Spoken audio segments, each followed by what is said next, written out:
সর্বপ্রথম বলছেন কর্ম কি? বলছে মানুষ কর্ম করে, কিন্তু শুভ অশুভ জ্ঞানটা করে কর্মই তো শ্রেষ্ঠ। ভাগ্য বলে কোনো কথা নেই। আজকের দুর্ভাগ্য কর্মের দ্বারা তোমার সৌভাগ্যে পরিণত হতে পারে, আর আজকের সৌভাগ্য তোমার কর্মের দ্বারা দুর্ভাগ্যে, ভবিষ্যতে দুর্ভাগ্যে পরিণত হতে পারে। কর্মই প্রধান, ভাগ্য বলে কোনো বিষয়বস্তু নেই। আজকে যে কর্ম করবে সেই কর্মের ফল তোমাকে ছায়ার মতো তোমার পিছন পিছন চলতে থাকবে। অশুভটা করলে চলবে, তাহলে কর্মই প্রধান। আর দান ধর্মের কথা বলছেন, সংক্ষেপে বলে দিই, বিশ্রাম দেবো। দান ধর্মের কথা বলতে গিয়ে পিতামহ ভীষ্ম বলছেন, দেখো হে পঞ্চ পাণ্ডবগণ, তোমরা সবাই সংসারী লোক। তা সংসারী লোকের জন্য বলছে তাদের যে উপার্জন, সেই উপার্জনকে শোধন করার জন্য উপার্জনের শতকরা 10% দান ধর্ম করতে হয়। তা দানটা কেমন? মনুস্মৃতিতে বলা হয়েছে, তোমার উপার্জনের অর্থ কিভাবে এসেছে তুমি আমি জানি না, সেই অর্থকে শোধন করতে গেলে তোমার উপার্জন থেকে ভগবত সেবা করতে হবে, কোন বৃদ্ধাশ্রম অনাথ আশ্রমে দিতে হবে। দানটা কোথায় করতে হয়? যার আছে তাকে না, যেখানে দরকার কাল উপযোগী সেবা। স্রোতের প্রতিকূলে চলতে গেলে তো তুমি বেশি উল্টে যাবে, অনুকূলে চলতে লাগলেই তো চলতে পারবে। তাহলে দান করবে। দানে কি হয়? ধন বৃদ্ধি হয়, ধন শোধিত হয়। আর যদি দান বা মনুস্মৃতিতে বলা হয়েছে আয়ের শতকরা 20% সেবা কর্মে দান কর্মে লাগাতে হয়, দান করতে হয়। যে কোনো মন্দিরে হোক, সাধু সেবা, বৈষ্ণব সেবা, অনাথ আশ্রম, বিধবা আশ্রম, অসহায় দুস্থ যাদের নেই তাদেরকে, ওটাই ভগবত ধামে পৌঁছে দেয়। দানে ধন বৃদ্ধি হয়, ধন শোভিত হয়। আর দান না করলে কি হয়? বলে দান না করলে জল যেমন আবদ্ধ হয়ে থাকলে সেই জলে দুর্গন্ধ হয়, আর মশা মাছির বিস্তার ঘটতে থাকে। তদ্রূপ পুঞ্জীভূত পয়সা আছে, পয়সা আমি সৎকর্মে লাগাতে পারলাম না, বলে সে পয়সাটা কেমন হবে? একটা ইদারা থেকে জল তোলা হয় না? তাই ইদারা থেকে ডেলি জল তুলছি, চকচকা জল ব্যবহার করছি, খাচ্ছি, ধুচ্ছি। ওই ইদারাটাকে জল তোলা বন্ধ করো। কতদিন বন্ধ করবে? 5 মাস। 5 মাস পরে ওই ইদারার থেকে জল তুলতে যাও, বালতি দিয়ে জল তোলো না, ওর নাক নিতেই দেখবে দুর্গন্ধ আসছে। নাক নিলেই দুর্গন্ধ, বালতি দিয়ে যতই উঠাবে ততই দুর্গন্ধ ছড়াতে থাকবে। কেন? ওকে তো নাড়াচাড়া করনি, আবদ্ধ হয়ে দুর্গন্ধযুক্ত হয়ে আছে। তদ্রূপ তোমার অর্থের সদ্ব্যবহার বা নাড়াচাড়া, কিসের নাড়াচাড়া? ভগবত সেবায় যতক্ষণ নাড়াচাড়া না হবে ওই অর্থ তোমার দুর্গন্ধে পরিণত হবে। আগামী তোমার 30 পিঁড়ি পর্যন্ত ওই দুর্গন্ধ আস্তে আস্তে তোমার সম্পদকে বিনাশ করতে থাকবে। অর্থ যদি সেবায় না লাগে, জমানো হয়, তাহলে আগামী পিঁড়ি তোমার ওই অর্থকে পরমার্থ করার চাইতে অনর্থ তৈরি করে দেবে। এই জন্য যাতে অনর্থ না হয়, অর্থকে পরমার্থ করার জন্য জীবের দান করা উচিত। দানে ধন শুদ্ধ হয়, দানে ধন বৃদ্ধি হয়। এটা নন্দরাজা ভগবানের বাবা দেখিয়েছিলেন নন্দ উৎসবে। 9 লক্ষ ধেনু নিজে হাতে দিচ্ছে না, গল খুলে দিয়েছে, যার যেটা পছন্দ নিয়ে যাও। ব্রাহ্মণ বৈষ্ণবগণ আসছে, সবাইকে বলছে ওই ভান্ডার খোলা আছে, যার যা ইচ্ছা নিয়ে যাও। স্বর্ণালঙ্কারের ভান্ডার খুলে দিয়েছে, যার যা ইচ্ছে নিয়ে যাও। আর যতই দিচ্ছে ততই ভরছে। কেন? যেখানে দান হয় সেখানে ভাগবতী লক্ষ্মী নৃত্য করতে থাকেন, আর যখনই লক্ষ্মী যেখানে নৃত্য করতে থাকেন সেখানে ধনের কোনো কমতি হয় না, ধন বৃদ্ধি হয়। এই জন্যে অর্থ শোধনের উপায় হচ্ছে সেবা ধর্ম, দান ধর্ম, ভগবত ক্রিয়া। আর যেখানে দান হয় সেখানে লক্ষ্মীর যে ক্যাশিয়ার কুবের সেখানে এসে বসে যান, লক্ষ্মী আগেতে বসিয়ে রাখেন। প্রত্যেককে কিছু কিছু দান অর্থাৎ সেবা কর্ম করতে হয়। রাজধর্মের কথা বলছেন পিতামহ ভীষ্ম যুধিষ্ঠিরকে, বলছে তুমি তো রাজা, রাজার ধর্ম কি? নিজের সুখ সম্পাদন নয়। রাজার কাছে কোনো পুত্র কন্যা স্ত্রী থাকবে না।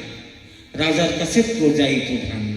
কোন রাজ্যের প্রজা যদি দুঃখী হয়, সেই দুঃখের দায়ভার রাজাকে নিতে হবে। প্রজা যদি দুঃখী হয়, ওই রাজ্যে এত সহজ রাজা হয়।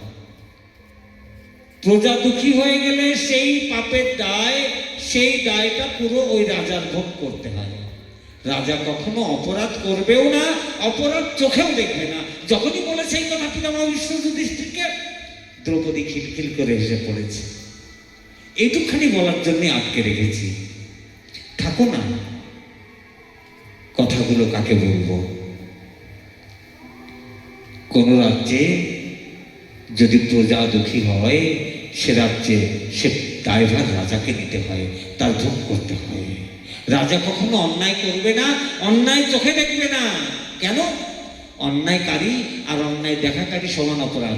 অন্যায় যে করে আর অন্যায় যে সহে বলেছে না, দুজনেই অপরাধী।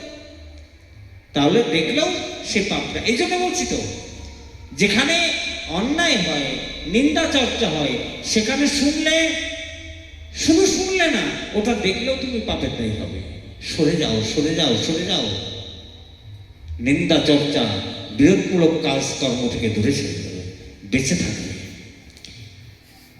যখনই বলেছে দ্রৌপদী খিলখিল করে এসে উঠেছে, পিতামহ ভীষ্ম বলছে হাসলো কে? তাকে দেখছে দ্রৌপদী। একই পৌত্রী, তুমি হাসলে আমার কথা শুনে? না পিতামহ, হাসলে তো আমি সংবাদ পেলাম। বলো বলো, কিছু তো কারণ আছে হাসার। তুমি আদর্শ রমণী ভারতবর্ষের, তুমি কেন হাসলে? কোনো কারণ আছে, কারণ ছাড়া তুমি হাসতেই পারো না। বলছে পিতামহ বলতে পারছি না, নির্ভয় বলো, আমি তোমাকে অনুমতি দিচ্ছি। তখন দ্রৌপদী বলেছে, পিতামহ ওই যে আপনি বললেন রাজা কখনো পাপ করবে না, পাপ চোখেও দেখবে না, তাহলে রাজাও সেই পাপের ভাগী হতে হবে। তাহলে তাই যদি হয়, আপনিও পাপী। আপনি পিতামহ ভীষ্ম, আপনিও পাপ করেছেন। কেন? ধরা সবাই দুঃশাসন আমার বস্ত্র অপহরণ করছে, আপনি বসে বসে দেখেছেন। পঞ্চ পাণ্ডব দেখেছিল। একটা আপনারা প্রতিহত করলে দুর্যোধনের কি ক্ষমতা আছে? হ্যাঁ, দুঃশাসনের কি ক্ষমতা আছে? আমার স্পর্শ করে আপনারা চুপ করে বসে রইলেন, একটা কথাও কেউ বললেন না। পিতামহ ভীষ্ম হচ্ছে পৌত্রী, ওই যে অপরাধটা করেছি, ওই অপরাধটা করেছি, আমার বুদ্ধিটা নষ্ট হয়ে গিয়েছিল। আর ওই অপরাধটা শোধন করার জন্য 52 দিন দেহ থেকে রক্ত ঝরিয়ে দিচ্ছি। কেন? বলছে আমি ওই যে পাপটা দেখেছি। তবে পাপটা কেন ঘটে গিয়েছিল জানো? এই যে এই কথাটা প্রায় বলি, পাপটা ঘটে গিয়েছিল দুরাচারী ব্যক্তির অন্ন খেয়ে। দুর্যোধন কলির চর, তার দেওয়া অন্ন খেয়ে আমার বুদ্ধি নষ্ট হয়ে গিয়েছিল। এই জন্য ভগবান দুর্যোধনের রাজভোগ ছেড়ে দিয়ে বিদুরের ঘরের কলার চোখলা পেয়েছিলেন। কারণ ভগবান জানতেন দুর্যোধন কলির অবতার, কলির চর, ওতে দোষ আছে। তা কলের দোষে ভগবান কি আর পড়ে? আমাদের মতো স্বাভাবিক সাধারণ লোকগুলোই কলির ভিতরে কখন ফেসে যাই বুঝতে পারি না। 100 জন্ম পর্যন্ত যে পিতামহ কোনো অন্যায় করেনি, তার মনে আছে 100 জন্মের কথা। পিতামহ 100 জন্মের কথা বলতে পারতেন। তাহলে অপরাধ কতটুকু? 101 জন্ম আগে একটা অপরাধ করেছিলেন, তাইতে তার গায়ে কাটা বিঁধে গেল। কি অপরাধ করেছিলেন? 101 জন্ম পূর্বে পিতামহ ভীষ্ম একটা সাপ পড়ে আছে, উনি মনে করেছেন মারা গিয়েছে। সাপটাকে ধনুকের মাথা দিয়ে উঠে ছুঁড়ে ফেলে দিয়েছে। ছুঁড়ে ফেলতেই সাপটা জীবিত ছিল। সাপটা গিয়ে পড়েছে এক ঝোঁক কাঁটার পরে, এক গাদা কাঁটা, হাজার হাজার কাঁটা, সমস্ত কাঁটাগুলো সাপের গায়ে বিঁধে গেল। 101 জন্ম আগে ওই যে সাপের গায়ে কাঁটা বিঁধেছিল, সাপের মনে কষ্ট ছিল, তোমাকেও এমনি ভাবে কাঁটা উঠতে হবে। সেই অভিশাপের কারণেই 101 জন্ম পরে এসে তাকেও তীরবিদ্ধ হতে হলো। আর কি অপরাধ ছিল? ওই দুর্যোধনের অন্ন খেয়ে বুদ্ধি নষ্ট হয়ে গিয়েছিল, তাইতে ওই অন্যায়টাকে চোখে দেখতে পারেনি। আমরা যখন বুদ্ধিভ্রষ্ট হয়, অন্যায়টাকে ন্যায় মনে করি, ন্যায়টাকে অন্যায় মনে করি। এটাই সমস্যা, বুঝতে পারেন না ভালো মন্দ। এর জন্য দায়ী বলে দুর্যোধনের অন্ন। এই জন্যে অন্ন দোষ, যাত্রার বাড়ি অন্ন খাওয়া যাবে না। যারা ভজন করছে বা না করছে, আরে কারুরটা খেলে তো ঋণ হয়ে যাবে। ভগবানের প্রসাদ খেতে দোষ নেই, কিন্তু যত্র তত্র অন্ন খেলে, যাত্রার দেওয়া খেলে, যাত্রার সঙ্গ করে অন্ন দোষ, বিরাট দোষ। ওই পিতামহ বুদ্ধি নষ্ট হয়েছিল ওর দুর্যোধনের অন্ন খেয়ে। তাই সেইটা বুঝতে পারছি এখন, কারণ তখন বুদ্ধি খারাপ ছিল। তাই তোমাকে যখন নগ্ন করছিল আমি কিছুই বুঝতে পারলাম না। রাজধর্ম শিখালেন, দানের ধর্ম শিখালেন, স্ত্রী ধর্ম শিখালেন, ভাগবত ধর্ম শিখালেন। তৎপশ্চাৎ কি হলো? পিতামহ ভীষ্ম সব থেকে নিবৃত্তি পেয়ে গিয়েছেন মনের কথাগুলো খুলে বলে। এমনি সময় কি হয়েছে? সূর্য মকর রাশিতে প্রবেশ করেছে, উত্তরায়ণ শুরু হয়ে গিয়েছে। শুভক্ষণে পিতামহ ভীষ্ম ভগবানের দিকে তাকিয়ে বলছে, কেশব, আমার একটা ইচ্ছা আছে।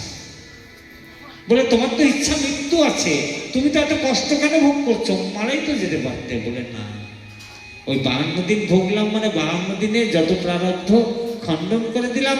আর শেষ ইচ্ছা, ওটা নাম আচার্য হরিদাস ঠাকুর মহাপ্রভুকে বলেছিল, মৃত্যুর সময় তোমার নয়নে নয়ন রাখবো, তোমার নয়নে নয়ন রেখে আমি যেন যেতে চাই মুখে তোমার ওই শ্রীকৃষ্ণ চৈতন্য নাম, আর তোমার কোলে মাথা রেখে, তোমার চরণে মাথা রেখে যেতে চাই। এটাই পিতামহ ভীষ্ম চেয়েছে। পিতামহ কি বলছো? বলে, আমাকে তো যেতে হবে কেশব, তবে যাওয়ার আগে আমার একটা কথা আছে, রাখবে? বলে, কেন রাখবো না বলো। বলে, আমার অন্তিম ইচ্ছা, তুমি আমার সামনে দ্বারকার রাজা দুয়ারিকার ধীশ রূপে দাঁড়িয়ে আছো, তোমাকে এই রূপে দেখতে চাই না, তোমাকে সেই রূপটা আমি দর্শন করতে করতে যেতে চাই, যে রূপ তুমি বৃন্দাবনে, যে রূপে তুমি সমস্ত গোপীদের নাচিয়েছিলে, সমস্ত গোপগণের সঙ্গে গোষ্ঠলীলা করেছিলে, সেই গোষ্ঠবিহারী, সেই রাসবিহারী, সেই বৃন্দাবন বিহারী রূপে আমি তোমাকে দেখতে চাই। ভক্তবৎসল ভগবান ভক্তের ইচ্ছা পূরণ করেছেন। সঙ্গে সঙ্গেই সে যেমন ভাবে ভগবান রাসমণ্ডলে গোপীদের সঙ্গে নৃত্য করেছিলেন, সেই রাসবিহারী লাল রূপে পিতামহ ভীষ্মের সামনে দাঁড়িয়ে বংশী বাদন করতে লাগলেন। সঙ্গে সঙ্গে ভগবান কি করেছেন? ভক্তের উপরে কি করেছেন? আর ভগবান কি, ভক্ত কি করেছে? ভগবানের মুখের দিকে তাকিয়ে তার অন্তিম ইচ্ছা পূর্ণ হওয়ার পরে নিজের দেহটা ভগবানের চরণেই ছেড়ে দিলেন।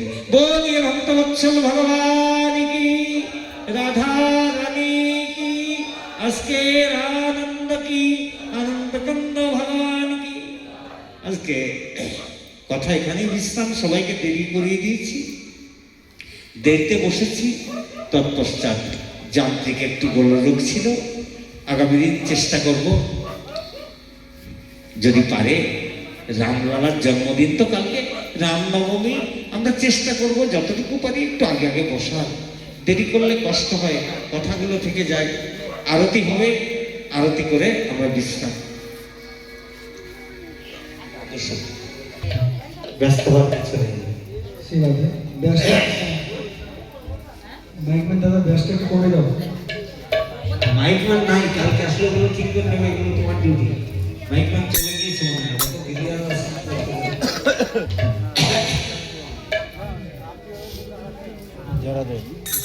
বৃন্দাবন বিহারী লাল কি, রাধা রানী সদ্গুরুদেব ভগবান কি। টোনটা বাড়াও, টোনটা বাড়াও, টোনটা বাড়াও, টোন। ব্যস্ত তো ব্যস্ত। ছেলেটা আসছে, ওখানে যাবো না, ছেলেটা আসছে। ঠিক আছে, ঠিক আছে, বাড়াও, টোনটা বাড়াও। ঠিক আছে, ঠিক আছে, দেখো, ঠিক আছে। দেখো,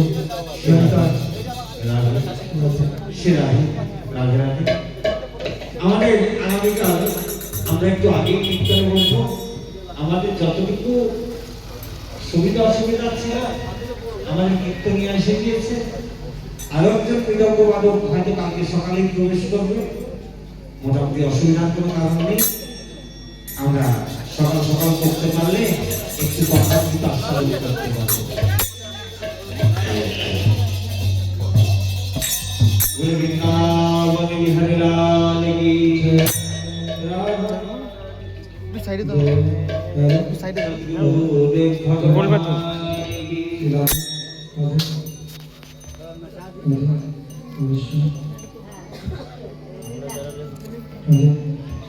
ইফেক্ট তোমার প্রশ্ন শ্রী রাধে রাধে শ্রী রাধে এত গম্ভীর করো না ওরকম শ্রী রাধে আপনি হ্যাঁ ঠিক আছে জয়িতা এই কথা কি বলতো শ্রী রাধে সাউন্ড হচ্ছে শ্রী রাধে মিউজিক চালাচ্ছে হচ্ছে हे गिरिधारी तेरी आरती गाओ श्याम सुंदर तेरी आरती गाओ हे गिरिधारी तेरी आरती गाओ गिरिधारी तेरी आरती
ভগবান কি আগত সকল ভক্তবৃন্দ কি আজকের আনন্দ কি জয় জয় শ্রী রাধে।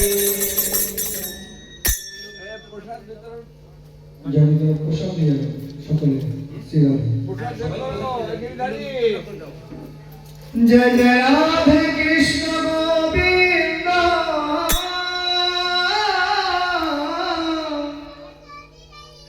জয় রাধে গোবিন্দ, জয় জয় রাধে কৃষ্ণ বৃন্দ,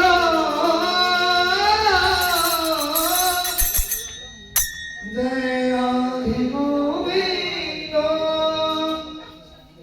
জয় জয় রাধে কৃষ্ণ গোবিন্দ,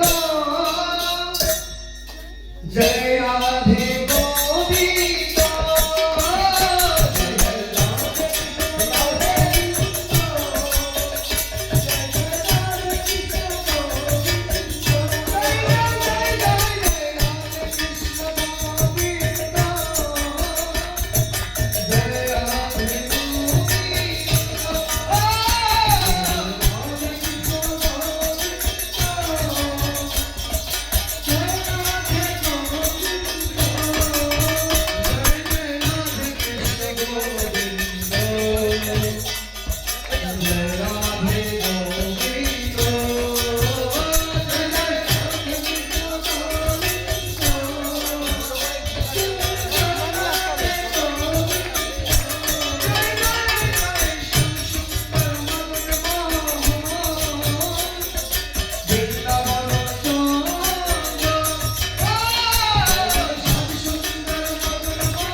সবাই প্রসাদ পেয়ে নেবেন।